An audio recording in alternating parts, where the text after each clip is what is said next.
Good morning বন্ধুরা, welcome my blog. সবাইকে আমার ব্লগে স্বাগতম। তো চলে আসলাম সকাল সকাল রান্নাঘরে রান্না করতে। তো এখানে দেখতে পাচ্ছেন ঢেঁকি শাক, আমরা এটাকে ঢেঁকি শাক বলি, জানি না আপনারা কি বলেন এই শাকটাকে, ঠিক আছে। তো এই শাকটা আজকে আমি কীভাবে রান্না করি আমি আজকে আপনাদেরকে দেখাবো, ঠিক আছে। তো ভিডিওটা কেউ স্কিপ করবেন না, স্কিপ করলে আপনারা দেখতে পারবেন না। তো অবশ্যই সবাইকে দেখার অনুরোধ রইল, তো সবাই দেখবেন, ঠিক আছে। তো এখন আমি এই শাকটাকে এখন ঝুড়ি করে কাটবো। তো এই যে বন্ধুরা দেখতে পাচ্ছেন আমি শাকটা অলরেডি কেটে একদম ধুয়ে রেডি করে ফেলেছি, ঠিক আছে। এই শাকটার সাথে আমার কিছুটা আলু লাগবে, ঠিক আছে। তো এই যে আমি আলুটা ঝুড়ি করে কেটে নিয়েছি, ঠিক আছে। তো এই শাকটা বানাতে বেশি কিছু লাগবে না, শুধু দুটো কাঁচা লঙ্কা আর একটু কালো জিরা লাগবে, ঠিক আছে। তো প্রিয় বন্ধুরা ভিডিওটা কেউ স্কিপ করবে না, ঠিক আছে। তো সবাইকে একটা কথা বলি, আমাদের এই শাকটা বেশিরভাগ গ্রাম অঞ্চলে পাওয়া যায়, ঠিক আছে। এটাকে বলি ঢেঁকি শাক, ছত্রা জাতীয় শাক, ঠিক আছে। এই শাকটার মধ্যে কিন্তু হাই প্রোটিন, মানে খুব প্রচুর পরিমাণে প্রোটিন আছে, ঠিক আছে।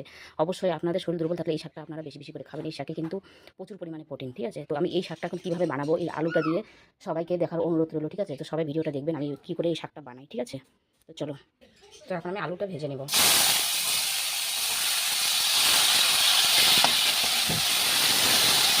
একটু হলুদ আর একটু লবণ দিয়ে আমি এখন আলুটা ভেজে নেব। দেখতে পাচ্ছেন বন্ধুরা আলুটা প্রায় ভাজা হয়ে আসছি, আর ঠিক আছে, সুন্দর করে ভেজে নিতে হবে আলুটা। এই যে দেখতে পাচ্ছেন আমি আলুটা খুব সুন্দরভাবে ভেজে নিচ্ছি। আলুটা ভাজা হয়ে গেলে তারপর আমি শাকটা ভেজে নেব, ঠিক আছে। তো এই যে বন্ধুরা আমার আলুটা অলরেডি ভাজা হয়ে গেছে, এখন আমি আলুটা নামিয়ে নেব, ঠিক আছে। তো এই যে দেখতে পাচ্ছেন আলুটা আমি ভাজি একদম সুন্দরভাবে লাল লাল করে ভেজে নেমেছি, ঠিক আছে, নামিয়েছি। তো এখন আমি শাকটা ভাজবো, ঠিক আছে। শাকটা এখন আমি বসিয়ে দেবো। এই যে দেখতে পাচ্ছেন বন্ধুরা শাকটা আমি এখন উঠিয়ে দিচ্ছি, ঠিক আছে। এখন আমি শাকটা ভেজে নেবো, ঠিক আছে। এখানে একটুখানি আমি লবণ দিব, কারণ এটা যেহেতু শাক, তো আমি এখানে একটু লবণ দিয়ে এটা ভালোভাবে নেড়ে ছেড়ে এখন তাকে আমি ঢাকনা দিয়ে দেবো। ঢাকনা দিয়ে দিলে শাকটা খুব সুন্দরভাবে সিদ্ধ হয়ে যাবে, ভাজাটা অলরেডি হয়ে যাবে। তো আমি 5 মিনিটের জন্য একটু ঢাকনা দিয়ে দিলাম। তো 5 মিনিট হয়ে গেছে, এখন আমি ঢাকনাটা উঠিয়ে দিব।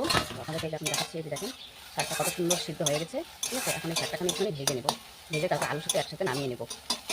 এই যে দেখতে পাচ্ছেন দুটোই কিন্তু আমি আলাদা আলাদাভাবে ভেজে নিলাম, ঠিক আছে। আপনারা যদি বাড়িতে এইভাবে শাকটা আলু দিয়ে খেতে চান তা আমার মতো করে এরকম করে বানিয়ে খাবেন, দেখবেন হেভি টেস্ট। কী বলবো, আলুটা আগে আলাদাভাবে কেটে নেবেন, শাকটা আলাদাভাবে কেটে নেবেন, আলাদা আলাদা করে দুটাই ভেজে নেবেন, ঠিক আছে। তো এই যে আমার আলুটা ভাজা আগে হয়ে গেছে, নামিয়ে নিয়েছি। শাকটা প্রায় অলরেডি হয়েই আসছে, শাকটা আমি এখন নামিয়ে নেবো, ঠিক আছে। তো শাকটা আমার হয়ে গেছে, এখন শাকটাকে আমি এখন নামিয়ে নেবো। তো এই যে বন্ধুরা দেখতে পাচ্ছেন আমি আলুটা ভাজা করে আলাদা করে রেখেছি, শাকটা ওই যে ভাজা করে নামিয়েছি, ঠিক আছে।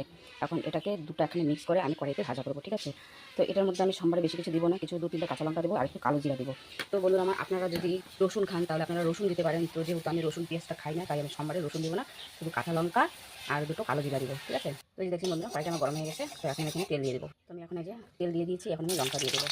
তেলটা গরম হয়ে আসছে, আর এখানে কিছু কালো জিরা দিয়ে দেবো। এখন আমি সবগুলো এখানে দিয়ে দেবো।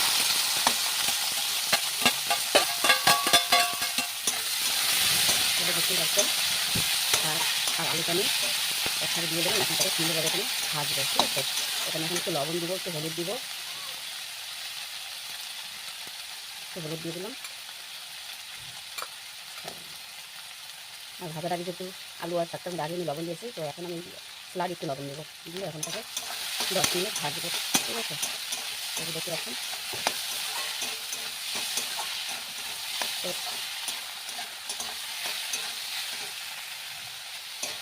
তো প্রিয় বন্ধুরা আপনারা যদি এই শাকটা এইভাবে খেতে চান তো আমার মতো করে অবশ্যই ঘরে বানিয়ে খাবেন, ঠিক আছে। খুবই ভালো লাগে, শুধু আপনি এই শাকটা দিয়ে ভাত খেয়ে উঠবেন আর পাতে অন্য কিছু নেবেন না, ঠিক আছে।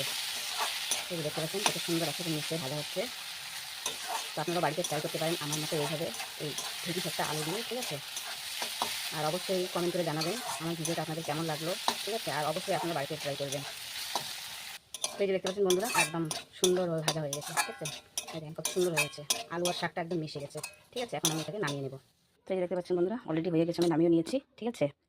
তো প্রিয় বন্ধুরা আমার এই ঢেঁকি শাকের রেসিপিটা আপনাদের কেমন হলো সবাইকে কমেন্ট করে জানাবেন। আমার এই ভিডিওটা দেখার জন্য সবাইকে অসংখ্য ধন্যবাদ, আর সবাই ভালো থাকবেন।